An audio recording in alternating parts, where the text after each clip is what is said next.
Everybody, welcome back to Pathway to Leadership. Sorry, technical difficulties. We lost power yesterday, and I'm going to give you a whole bunch of excuses, so just get used to it. But anyways, blameless problem solving, right? Somehow the power went off. I haven't been on for, what was it, 10 weeks? 10 weeks I've been away from the lives performing the Pathway to Leadership classes. 10 weeks of volunteer classes, came out to about 20 hours of actual classroom time. So I'm real happy. Those of you that are here from Slugabug, thank you so much, Slugabug, for sponsoring the Pathway to Leadership classes. That was awesome. First class for the year 2023. So thank you all. Next time I'm up live, I should have pictures so that we can share some of the pictures of that class. That was an awesome class. A lot of dialogue. It was just wonderful. Hopefully everybody can hear me. Let me make sure my microphone is on. If you can hear me and everything is nice and clear, go ahead and chime in. That would be great. I see Scott. I see Chrissy. I see another Scott. Scott Dennis. Scott. Well, there was another Scott there, but I guess Scott Dennis, Scott, Chrissy there, and some others. And remember, you have to be a subscriber if you want to be able to chime in and join the conversation. So go ahead. If you think that you want to join the conversation, go ahead and subscribe to the channel, and you'll immediately be in, and we can take some of your comments. So tonight I want to talk about a few things. The book, the Pathway to Leadership book. It's getting ready to come out. I'm working on it. I finally got, I hope you can see this. This is the prototype cover for the book. I'm pretty happy with it. That should be available here, and I'm hoping I can get the edits done and get through it. It'll probably be 100 pages long. It's the first training manual for Pathway to Leadership. Really excited about that. Thank you for all of you that have helped and inspired me to get that written. One of the hardest things to do is to actually sit down at the computer and say, okay, I'm going to write 1,500 words tonight. It's a lot easier said than actually done. But and I want you to know, I'm not using Chat GPT. I found out that's too easy to find out if you're a fake. I'm not going to get into that tonight, but I don't like those people that are saying, "Hey, you can go online to Chat GPT and they'll write a book for you." Sure, yeah, you want to learn from a robot, you go right ahead. But I'm really excited about that. So let me know what you think about that cover. I'm going to show it up one more time. I'm really proud about it. I think it's going to be it's not going to be this big. This is an 8x10. It's going to be a regular paperback book, and I'm really excited for that to come out. So tonight, what I wanted to bring up was the recent articles that I've been seeing in the news lately, which is about creativity in the workplace. And I found it really interesting that major corporations have been surveyed lately, and they say that they need creative people in the workplace, and they want to create an environment that's conducive to creativity. But when surveyed a little further, the people that were doing the surveying said it was interesting that the only people that they were recruiting were people that were the nuts and bolts people to make things done. So if and I work closely with the pest control industry, if you're in the pest control industry and you want creative people, why are you only hiring people that are out there to kill bugs, get your route done, and that's it? And you're not looking for creative people, just like big box stores want creative and innovative people, but they're not actively recruiting innovative and creative people. They're recruiting people that will fill slots that are basically, and I don't like to I use this term very loosely, so forgive me, mindless employees that are going to take widget A, connect it to widget B, and create a product that's widget C. But yet their hopes and dreams are to find creative people. So I think that's really interesting. Has anyone out there in the chat experienced that personally also?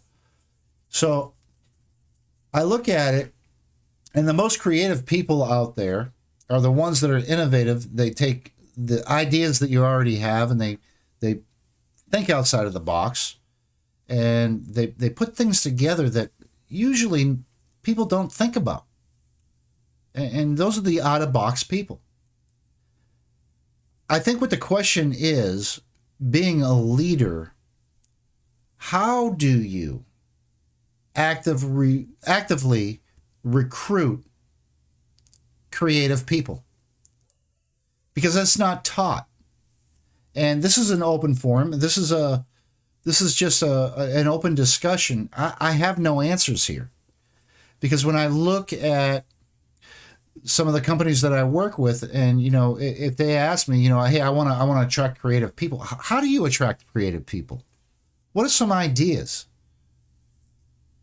Because if you're just looking for someone to fill a position, are you actually looking at them as being a creative person? Are you looking at the future of the company, or are you just looking to fill a hole? And I find it encouraging and discouraging. Yeah, you have to fill those holes. You have to have people, manpower. What are the qualifications to fill this position? All I need right now is a heartbeat. Get that a lot, don't you? I just need a heartbeat, someone that'll pass a background check, someone will pass a drug test, and I'll show up every day. Creativity is not even thought of at that point. And it's a shame. And I wonder over and over, how do we incorporate creativity into the recruitment factor for people? Because creative people, well, I guess it's better to turn around and say this. The video that I put out earlier this week was obviously, being creative in the workplace. And I made mention of two companies. One was Blockbuster, and the other one was Toys R Us. These two companies refused to move past their regular, everyday business model. What a shame. I used to love going into Toys R Us, walking around, especially when my kids were smaller. And again, that's, 20 some odd years ago. Times have changed since then. But how do you really know if a child's going to enjoy a toy? Well, they have to experience it, right? They have to hands-on. When you take them down those aisles and, they pull a stuffed Jeffrey off the shelf, or they pull a xylophone off the shelf, and they start playing with it in the middle of the store. And, mom and dad are walking around the other aisles, and they come back and your child's still playing with that toy. Well, guess what? Christmas idea. They're going to get a little toy Jeffrey, or they're going to get and those of you that are too young that don't know who Jeffrey is, that was the what was it? That was the what animal was Jeffrey? Gosh, I'm getting old now.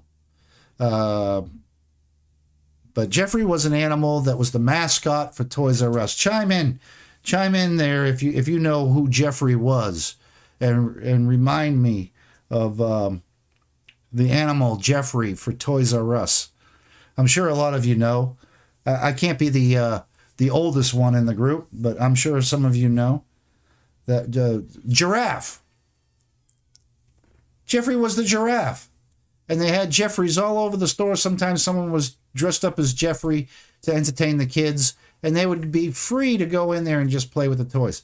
Well, Blockbuster, the same way. Blockbuster would have all the greatest movies up on the wall, and you could rent all of these movies and take them home because streaming wasn't available at the time.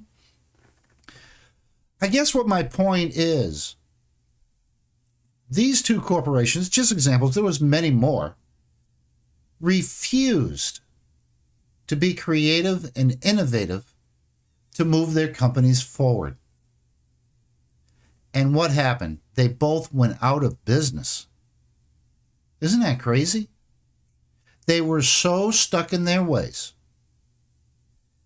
and so stuck in the daily routine of, I rent movies, I collect money for the rent, and this is going to last forever. Well, times were starting to change at that point, and they didn't adapt to it. And it takes creative people to be able to adapt to the changing times. It takes creative people to be innovative and say, well, how do we take renting movies from a store and bring that to today's society who's getting into a new venue? How can we do that? How we can position ourselves to stay competitive? Same thing with Toys R Us. Amazon. I'm going to throw it out there. I'm a big proponent. I make affiliate money off of Amazon, so I don't want to badmouth them. But Amazon was probably one of the reasons why Toys R Us went out of business. If Toys R Us maybe would have turned around and taken the approach that in a creative and innovative way, we can still have a store where kids can come and interact with our toys, but we're going to make it real easy for mom and dad to just order online, and we're going to bring it right to their doorstep. And they can have those toys already there and ready for Christmas and birthdays and parties and everything like that. So you see, being creative in the workplace is extremely important. That's where our innovation comes from. And I'll tell you, being around a lot of CEOs and executives, they're really creative when it comes to creating a business and making a business work, but they're not always the idea person. They're not always the innovative person. And sometimes they lose track and hire the people that are going to fill the slot. They have a heartbeat. They have a high potential of moving forward as managers and anything like that. But if you ask them to create something unheard of, something new and inspiring, they're hiring the wrong people. And again, this is not a gist against anybody that's new to an organization or anything like that. I'm just trying to bring up the dialogue that as we are recruiting people in the organizations, as we are looking at ourselves as leaders, we have to look at the talent and we have to develop creativity, create a work environment that's conducive to creativity and innovation. So let me know in the chat, Let me look at some of the chats. Some chats have come in. Chrissy, you say sometimes you can have creative people that aren't given a chance to be creative or don't take a chance to show that they are creative. And that's absolutely what I'm trying to bring across here. Very good, Chrissy. I appreciate that. A lot of organizations don't give a psychological safe haven to their employees to experiment and take risks. Now, that's easier said than done. I don't want to be on a rant here, okay? Because I'll get a lot of CEOs and owners pretty upset. You know, there is the daily tasks. We got to get work done. We got product that has to go out. We have to do a good job. We got customer service and everything like that. Who has time to be creative? Well, again, going back to Blockbuster and Toys R Us, if you're not creating that environment that's conducive to innovation, it can be very hurtful. Very hurtful. And this can drill down to the individual department managers and leaders. Okay? We know, those of you that have been with Pathway to Leadership for a while, you realize what we teach here and what we collaborate on. You know, we don't know all the answers. And you surround yourself with the right people. Yes, surround yourself with people that are smarter than you. Surround yourself with people that have talent. But don't forget the creative people. The people that have a tendency to look at things completely different than the way that you look at things. And come up with new and innovative products to push the company forward. Scott Dennis says, the 5 words of death. We've never done that before. The 5 words of death. We've never done that before. Yeah, that is true. We've never done that before. You know, the world is constantly changing. You know, you wake up every morning and there's something new. There's a new app. There's a new way of purchasing things. I mean, who knew? DoorDash. That's incredible. How about Uber and Lyft? They've completely I don't want to say destroyed, taken over the taxi industry. No one wants to take a taxi anymore. They want an Uber. They want a Lyft. They want mints and a bottle of water, and they want a friendly person who's trying to make ends meet, and they want a great experience. You know, and these were innovative ideas. These were creative people. And I have to look at the history of this. Were these creative people that were in the taxi industry? I mean, let's think about it. How did these ideas come across? Who hired who? Who had the brilliant idea that said, hey, I'm tired of hiring people that just take widget A, put widget A into widget B, and here's the product, and that's it. We don't have to think. Mindless employee types. I need a heartbeat. And then you turn around and you get these great innovations. I look at Apple Computer. Look at all the great innovations. You know, they didn't all come from Steve Jobs. He surrounded himself with creative people. I think you can hear it in my voice. I'm really passionate tonight about, you know, all of this, and I think it's great. Yes, Chris, you're right. A giraffe. Oh yeah, and Verbo. Okay, so we went with actual bed and breakfasts, which were houses that we shared with other people that would go on vacation, and the owners of the house would provide, obviously, the bed, and they would cook some kind of breakfast in the morning. That morphed somehow in an innovation where someone said, hey, how about if we create a company that helps people rent out their houses, and people can vacation in other people's homes, and they won't be bothered, and you know, they can make a halfway decent living out of it. And what we'll do, we'll create Airbnb, and we'll create a website where people can search anywhere that they're going and find these homes. And like Chrissy brought up, Verbo. Verbo's the newest one on the block, I think. There might be newer ones, but Verbo took that to another level. Okay? You're not going to be bothered. If you rent this house, you're completely on your own. You don't have to worry about an owner. You don't have to worry about anything. You are by yourself. This is your house for however long you pay for it. And unless you want interaction from the owner, you're not going to get any. And Verbo took Airbnb, and took it to the next level. Why? Because of creative and innovative people. It's amazing. Scott Dennis says Elon Musk. Yeah, look what he did. Oh, my goodness. It's just absolutely incredible. You know, starting out by creating PayPal and getting into all of these businesses. And, you know, he's one of the richest men on the planet. Well, you know, he didn't do it just by investing. He did it by being innovative and creative.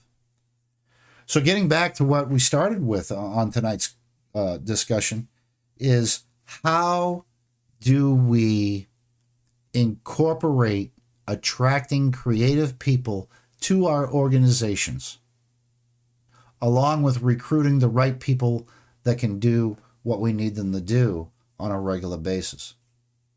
And this is a mystery to me, and I could use some help. And I'm going to continue to research this.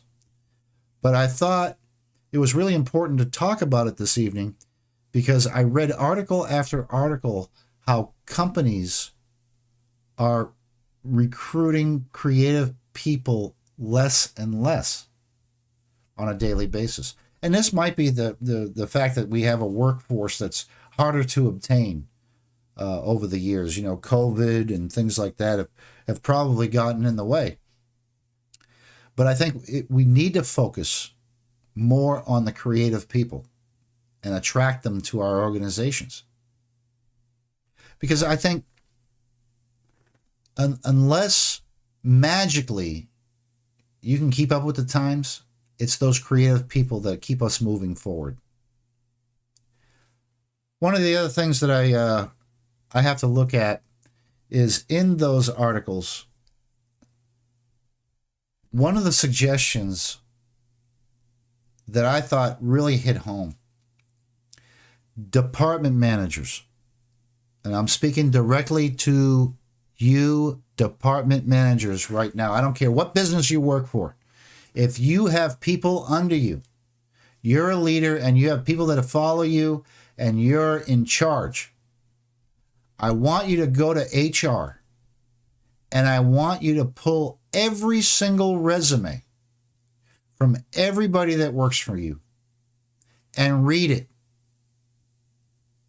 Read those resumes and look at the talent and skills that have come to your company.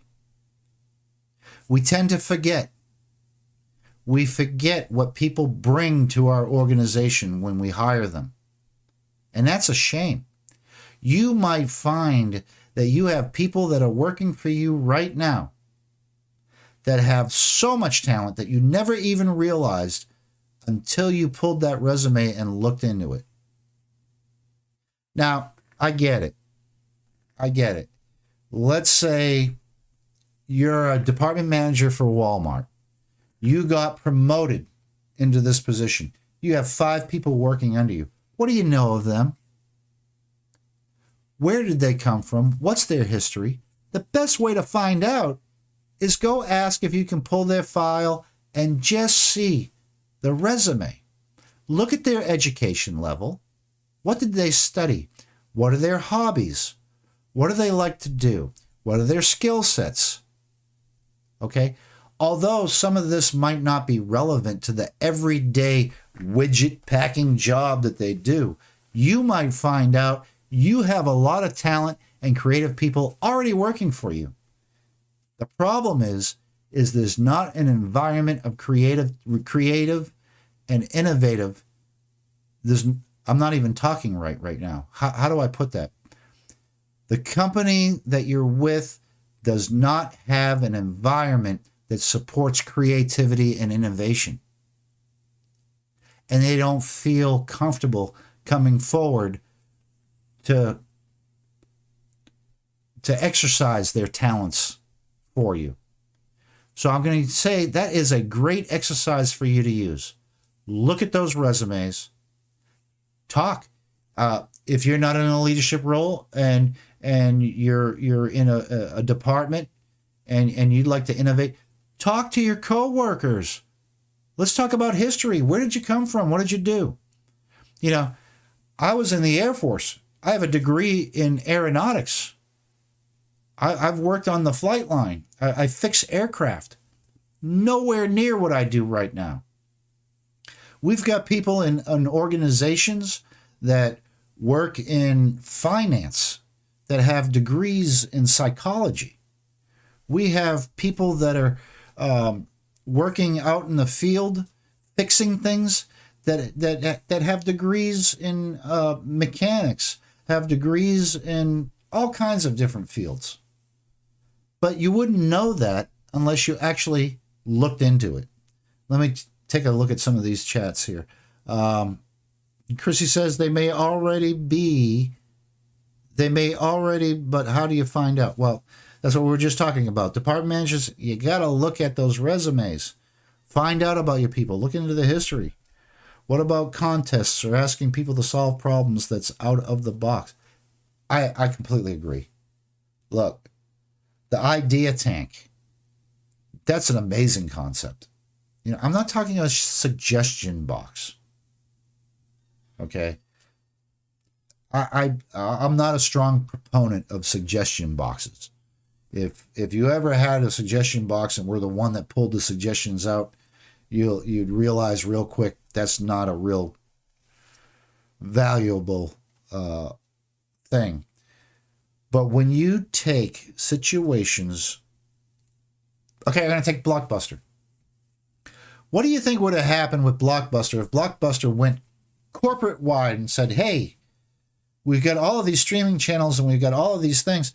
We're going to throw it out there and we're going to have $1,000 bonus to the best idea of what do you think we can do to keep up with this new technology that's coming out? What do you think would happen if you threw a bonus out there and said, hey, we're going to reward you for your ideas? So, personal story. I actually worked for a corporation. It was in the Electronics Corporation, and they did have bonuses. I actually got $1,000 bonus, and this is I'm going to show my age, 26, 27 years ago. It was before I got into pest control. And if you came up with an idea that would save the corporation money, they would give you a bonus. Now, it might have been 500 or 1,000. I can't remember. Well, anyways, during the process of these electronics, there was a slip of paper that we used to have to fill out that went along with the circuit board. And they would mark things off on this piece of paper. And once the circuit board went through this certain process, that piece of paper was thrown away. And they would constantly print up these pieces of paper off the copy machine so that there was enough and everything like that. I came up with a simple solution. I said, why don't you laminate them and we'll use a grease pencil to fill them out. And after they go through the process, instead of throwing out that slip of paper, we'll just wipe them clean and reuse them. I got a bonus for that. It was such a simple idea. But then I started to think about it years later. I was like, how come no one else came up with that idea? Well, no one else did. I'm the one that did. I brought that up to my supervisor, which to the manager, and then eventually to where it needed to be. And they were laminating these slips of paper. We were filling them out with grease pencil. And at the end of the day, they were saving money because they weren't just burning through reams of paper 24 hours a day because they were throwing them away. So that's one way that I know having a program, like you said, Chrissy, contests or bonuses or, rewards for innovation, That's a great way to inspire creativity. That creates that environment of creativity. Who else? Who else wants to chime in? What are other ways that we can create an environment of creativity and innovation? What are other ways that we can actively recruit creative people? Throat's getting a little dry here. Let me get a little ginger ale. I think that's the only way companies survive is they have to be innovative. If we continuously keep doing the things that we've been doing over the last years, we're not growing.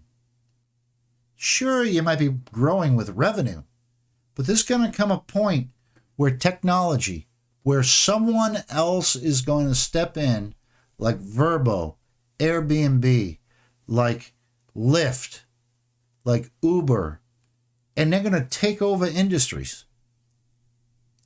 We need to focus on the creativity and the innovation of our own corporations to make sure that we're always ahead of what's coming.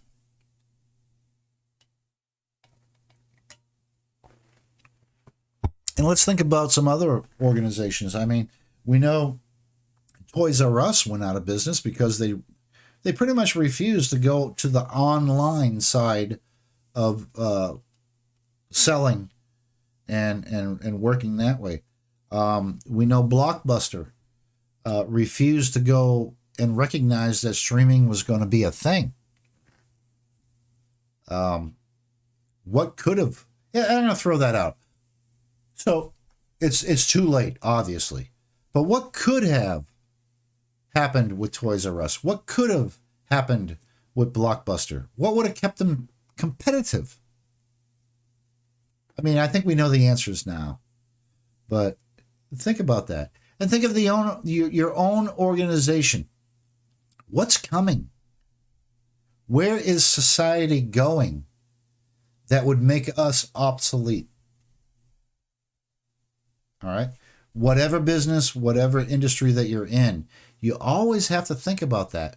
What innovation in the future might put us out of business? What could they possibly do? So I'm close to the pest control industry. What's going to happen if they invent a paint that would pest-proof an entire property? We're out of business, right? Or what other industries?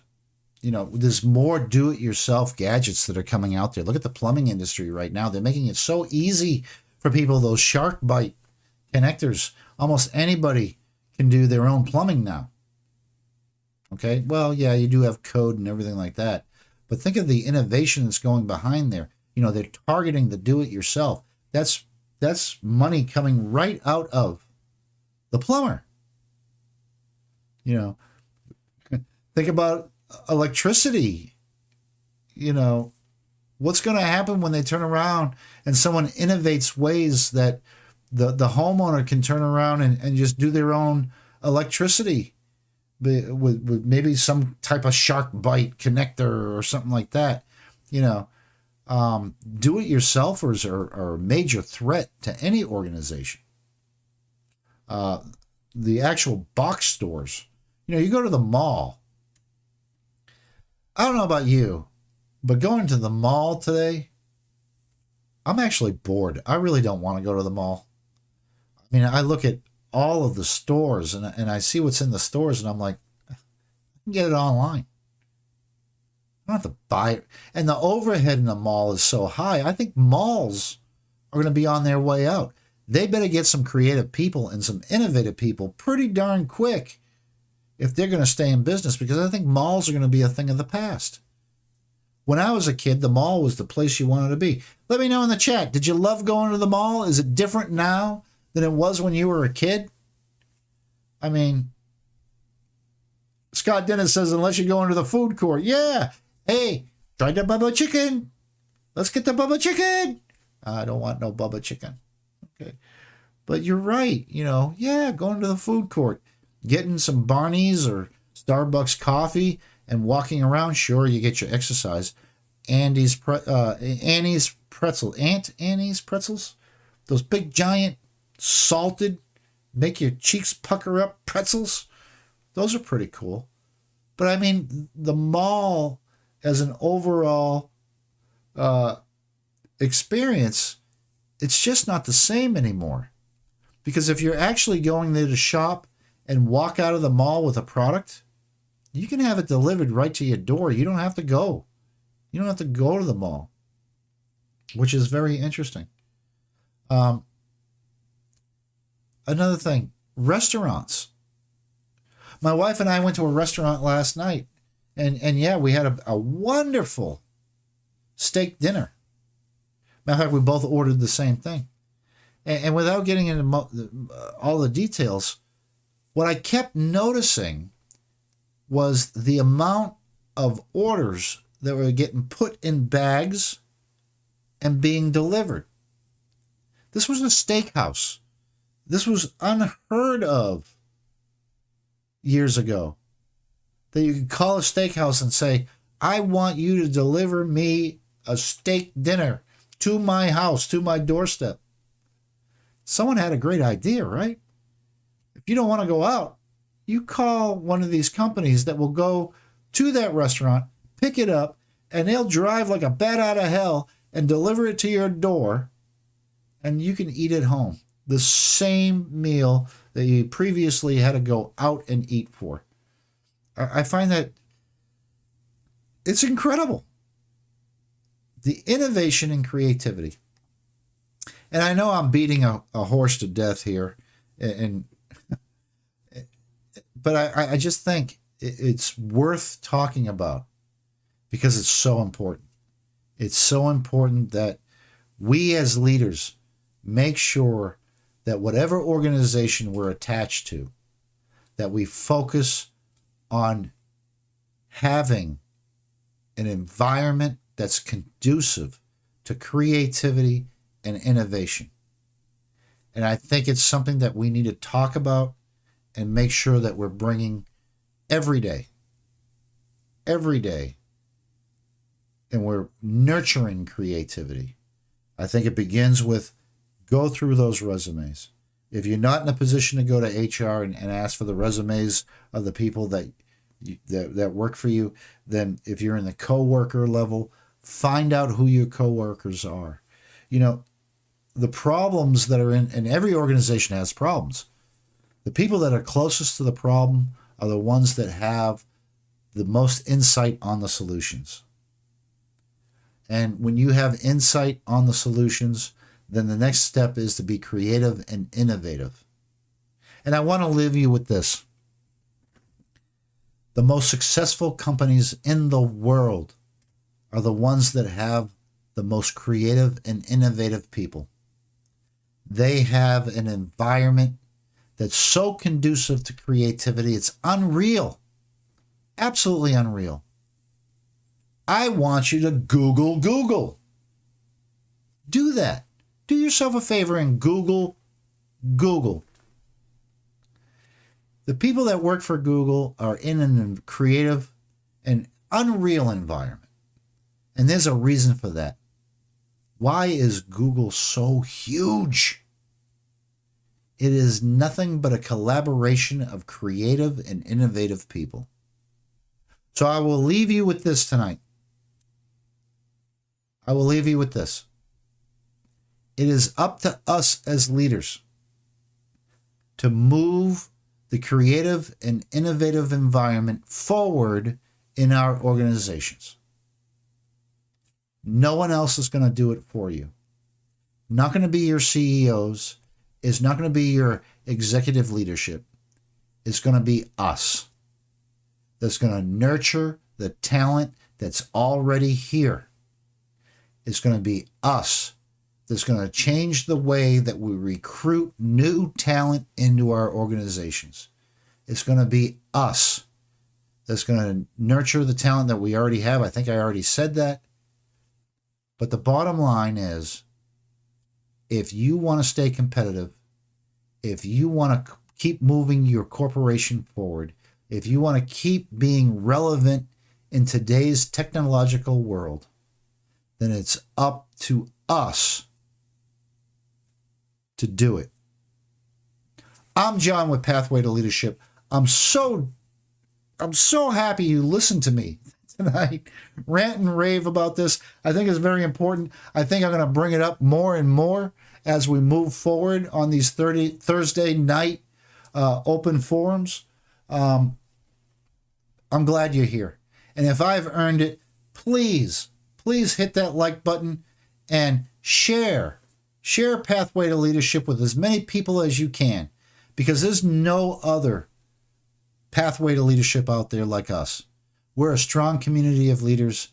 I'm glad you're here. I hope you keep coming back, and I'll see you next time on Pathway to Leadership. See you later, folks.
Thank you.